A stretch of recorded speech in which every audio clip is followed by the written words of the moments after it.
जागावाटपानंतर होणाऱ्या संभाव्य बंडखोरीचा प्रतिस्पर्धी आघाडीने फायदा घेऊ नये यासाठी महायुती आणि महाविकास आघाडी या दोन्ही गटांनी उमेदवारांच्या घोषणेबाबत पहिले आपची भूमिका घेतल्याचं चित्र पाहायला मिळतंय। महायुतीचं चित्र गुरुवारी स्पष्ट होईल असा नवा मुहूर्त उपमुख्यमंत्री अजित पवार यांनी दिला असला तरी भाजपच्या मनाप्रमाणे जागावाटप झालं तरच गुरुवारी घोषणा होईल असं भाजपच्या गोटातून सांगितलं जातंय। दुसरीकडे महाविकास आघाडीमध्ये भिवंडी आणि सांगली या दोन जागांवर ठाकरे गट आणि शरद पवार गटाने आपला दावा केलाय। त्याचमुळे काँग्रेसमध्ये संतप्त भावना असल्याचं देखील कळतंय। ठाकरे गटाची यादी आता आज जाहीर होण्याची शक्यता वर्तवली जाते।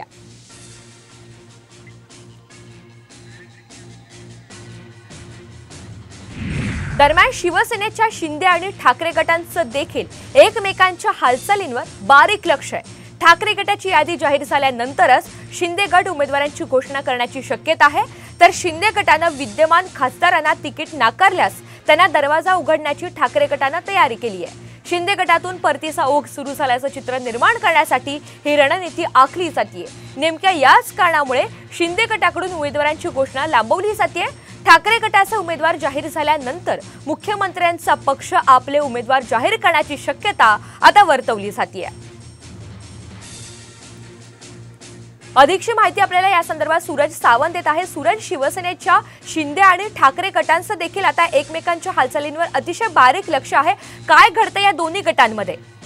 नक्कीच आपण पाहतोय की लोकसभा निवडणुका याची घोषणा झालेली आहे, मात्र अद्यापही महायुती असो किंवा महाविकास आघाडी असो दिवसातनं तीन सत्र तीन बैठका घेऊनही अद्याप अनेक उमेदवारांची यादी ते जाहीर करत नाहीयेत।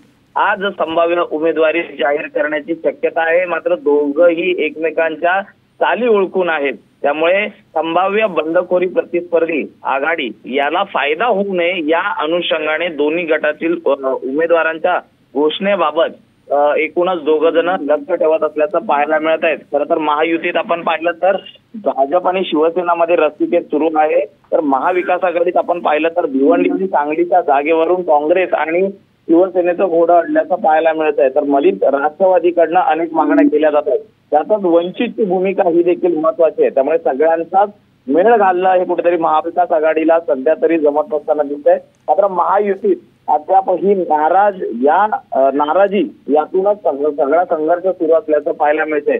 त्यामुळे हे दोन्हीही पक्षांकडे आपण पाहिलं तर महायुती आणि महाविकास आघाडी हे दोघंही उमेदवारीच्या आदल्या दिवशी उमेदवार जाहीर करतात का हे पाहणं आता महत्वाचं राहणार आहे। नक्कीच, त्यामुळे वास्तविक कुणाची यादी आधी जाहीर होते हे पाहणं आता महत्वाचं असेल। सूरज, धन्यवाद सविस्तर माहितीबद्दल।